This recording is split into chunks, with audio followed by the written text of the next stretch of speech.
How to change language on Netflix. Hi everyone, welcome back to our channel.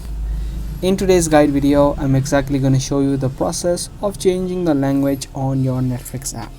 If this video sounds helpful to you, then make sure you watch it until the end and let's get right into it. Let's head over to the app of Netflix, and from the home screen, just tap on your profile icon, which is located on the top right. From your profile section, tap on Manage Profiles.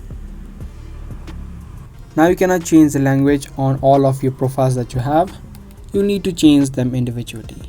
So select the profile that you want to change the language of, and inside of the profile settings, you'll see an option of Display Languages.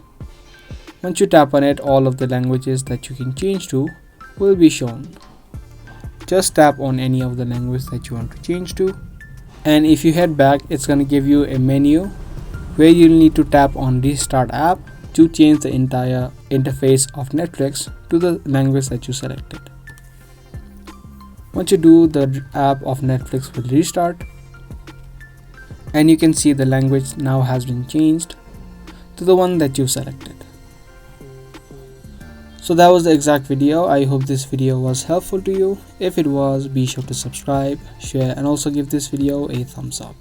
If you have any questions related to it, make sure that you comment down below. I'll be seeing you guys in the next one. Thanks for watching.